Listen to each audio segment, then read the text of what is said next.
my name is Hannah Jones, and this is my senior project presentation. So to start, who here knows somebody who's been affected by cancer, or has a family member who's affected by cancer, or anything to do with cancer? Everybody here, perfect. That's what I decided to do my senior project on. I decided that cancer is a way more common thing than everybody would like, and so I decided to research some of the side effects of cancer, more specifically like the scientific descriptions of what goes on and some of the things people aren't generally able to see and right on the outside when you look at somebody. So the first thing that I researched was myelosuppression, also known as bone marrow suppression. In bone marrow, that's where all the blood cells are created and regenerated, and that regenerates pretty quickly. The thing about chemotherapy is that's what it targets. It targets cells that regenerate quickly.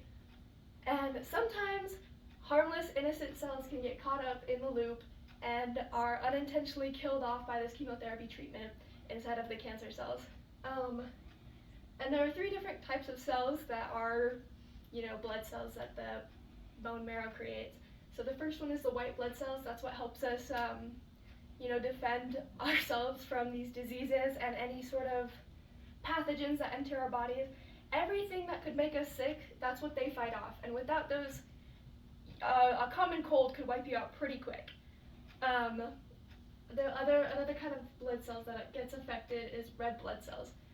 A lack of blood cells is called anemia, and that's semi-common, but this is a direct side effect of cancer and the chemotherapy treatments. It causes dizziness and a general feeling of being sick, so on top of being able to be sick really easily, you just feel sick in general, just for living. And then the last kind of blood cell that gets affected is called platelets. Those are what help us clot our blood after, our body is damaged. So say you get a paper cut, platelets are what stops that blood flow so you don't bleed out and die. So say you are going through chemotherapy and you decide, I'm gonna go make myself a snack. So you're cutting something up in the kitchen and you nick your finger. Well, that's usually not a big problem, but if you have no platelets to clot that blood, an hour later your finger could still be bleeding and you could be feeling faint and weak because of the lack of blood. And people often have to go to the hospital because they are unable to clot their own blood, and they're worried about bleeding out, which is a real consequence. To continue, mucositis. This affects the gastrointestinal tract, aka the GI tract, and that deals with everything for digestion from in and out. It deals with all of it. And the GI tract is covered in a mucose membrane. That is what protects our organs during the digestion process. And it's really, really important that our body has this. But like the blood cells, they regenerate quickly and they're often splitting, so they get caught up in the chemotherapy treatment and they get wiped out and killed. Now, this hurts. It hurts really bad. It causes open sores in the mouth. It makes chewing, having anything in your mouth, eating really painful, swallowing really painful. It causes thrush in the mouth, which is difficult to treat because you can't treat it with antibiotics. It causes ulcers in the stomach, which hurts, and you have to get those removed, and you have to treat those, and it makes someone feel more full when they're not. And it causes blood in your stool and your urine, so using the bathroom hurts and it's painful. And it just makes eating a really unpleasant thing, which goes into the next thing I researched. Malnutrition and anorexia, and I'm not talking about anorexia nervosa, which is the diagnosis. This is anorexia, which is just the symptom of a different diagnosis. It just means loss of appetite. So there are insane taste changes that happens to someone who's undergoing chemotherapy, because like all these other cells that we've gone over, taste buds and cells in the salivary glands get replenished quickly. Some of the most quickly replenishing cells in our body. And that really messes with the receptors that sends signals to our brain saying this tastes good, this tastes bad, this is what this is supposed to taste like, this is what that's supposed to taste like. It changes it all up and it can make it taste horrible. So patients who have loved this food their entire life can look at a plate of food. It could be their favorite food in the whole world. They could look at it and say, this looks so good, I am so hungry right now.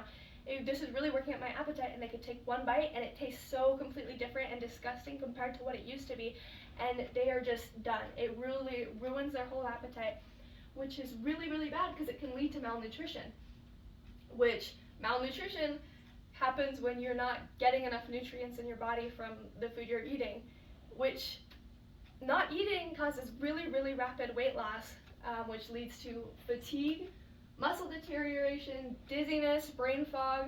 So everyday tasks that really, really are important to somebody who's trying to maintain their independence after chemotherapy, because they're relying on so many people, it makes it so much harder to get up and do simple tasks like taking a shower and even just trying to get up and get some exercise, because they have no muscles, their muscles are weak. They could stand up and they could walk into a room and completely forget what they were just doing, and that's really disorienting. They could stand up and have to sit right back down because of how dizzy they are, and they're already feeling so sick. It's just so much strain on the body, and it's just a whole slew of these side effects that really hit somebody.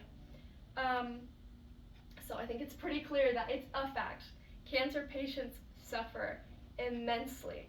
It's excruciating to deal with these chemotherapy side effects. And so I thought to myself, what can I do for my project? What can I do to help make them a little less uncomfortable during this horrible process? And I went back to what I know how to do, and I taught myself how to crochet in freshman year. So I decided I was going to crochet 3 blankets and donate them to the cancer center at Ermac, which is the hospital nearby. My mother works there, and her colleagues are great. I knew it was just the perfect place for me to be doing my donations towards and to help out around. So this is me with my blankets. This is my dark gray one, this is my striped one, and that is my brown and gray one. As you can maybe see, this one has a slightly different kind of yarn, which made it a lot longer to do than these other bigger ones, but it was a lot easier to crochet because these ones were bigger. It was harder to get the needle, or not the needle, the hook, to go through the yarn and pull everything through. But it was so good, and it was such a fun experience, and I was so glad that I was able to do that. Here's a picture of the blankets after they were all wrapped up and ready to be sent off to the cancer center. And this is me with the staff dropping them off. That's my mother and her colleagues. They were so great, and they made the whole experience so amazing, and I'm so thankful for them. And I'm so, so happy that I was able to hopefully make somebody's time of hardship a little bit more comfortable and a little bit more relaxed because of my blankets. There's no question, with any project you're going to struggle in any sort of area, and what I struggled with was motivation and procrastination the most. I've struggled this my entire life, and I knew this was going to be happening. I knew it was something that was going to affect me, but I am just so glad that I was able to manage to sit down and work on this for the extended period of time that I did. I did have to work late into the night some nights because of my own decisions, but I managed to get it done.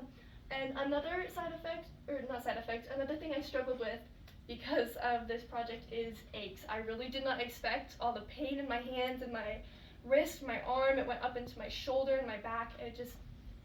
It was a lot of pain I didn't expect. Any questions?